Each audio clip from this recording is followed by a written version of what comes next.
আজকে ফ্রিজে দেখলাম শুধুমাত্র এক ফালি কুমড়ো রাখা আছে, আনুষঙ্গিক মাছ মাংস কিছুই নেই। রান্না করব ভাবতে ভাবতে বানিয়ে ফেললাম কুমড়ো দিয়ে পেঁয়াজির কারি, যা দিয়ে অতি ইন্টারেস্টের সাথেই এক থালা গরম ভাত খাওয়া যাবে। ওয়েলকাম টু মাই চ্যানেল, আমি ফাতিমা, আপনারা দেখছেন ফুড ফান উইথ ফাতিমা।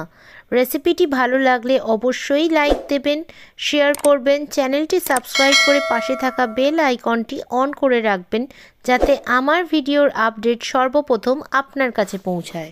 সর্বপ্রথম পেঁয়াজিগুলো বানিয়ে নেব। পাত্রে প্রথমে একে একে পেঁয়াজ কুচি, লঙ্কা কুচি, ধনেপাতা কুচি এবং সামান্য নুন ঢাকা দিয়ে রেখে দেব কিছুক্ষণের জন্য। 10 মিনিট পর ঢাকা খুলে তার মধ্যে বেসন দিয়ে খুব ভালো করে মেখে নেব। বড়ার মাখা খুব ভালো করে মাখা হয়ে গেলে এবার কড়াইতে তেল দেব। তেল দিয়ে একে একে ডুবো তেলে পেঁয়াজিগুলো লাল লাল করে ভেজে নেব। আর এক পিঠ খুব ভালো করে লাল লাল হয়ে ভাজা হলে তারপর সেটা উল্টে দেব। দুই পিঠই ভালো করে ভাজা হয়ে গেলে একে একে তেল থেকে বড়াগুলো তুলে নেব। গরম ভাতের সাথে এই পদ অসাধারণ লাগে খেতে। এবার কড়াইতে সর্ষের তেল দেব।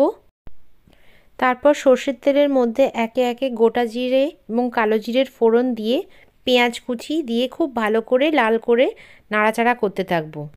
পেঁয়াজ লাল হয়ে এলে তার মধ্যে 1 টিস্পুন আদা রসুনের পেস্ট দেব।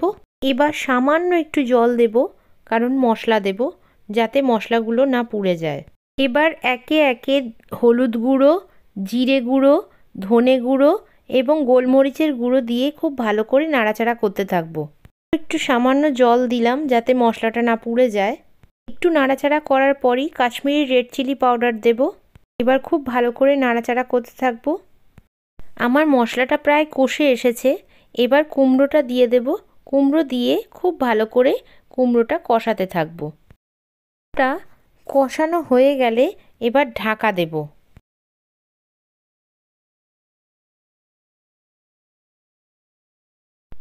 ঢাকা খুলে এবার জল দেব।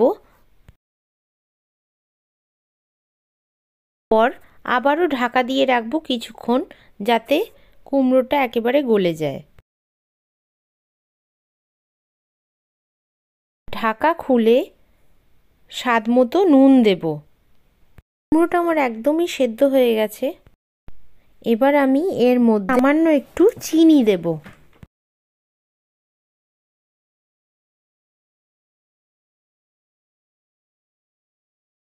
কিছুক্ষণ নাড়াচাড়া করার পর একে একে বড়াগুলো আমি কুমড়োর মধ্যে দিয়ে দেব। সমস্ত বড়াগুলো দেওয়া হয়ে গেলে পরিমাণ মতো জল দেব। একটু ধনেপাতা কুচি ছড়িয়ে দেব। ঝোলটা খুব ভালো করে ফুটে এলে 10 মিনিট স্ট্যান্ডিং টাইমে রেখে নামিয়ে নেব।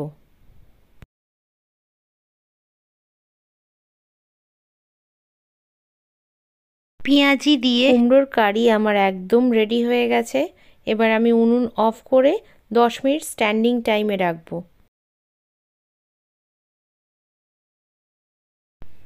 রেসিপিটি অবশ্যই বাড়িতে ট্রাই করবেন এবং কমেন্ট সেকশনে আমায় জানাবেন কেমন লাগলো।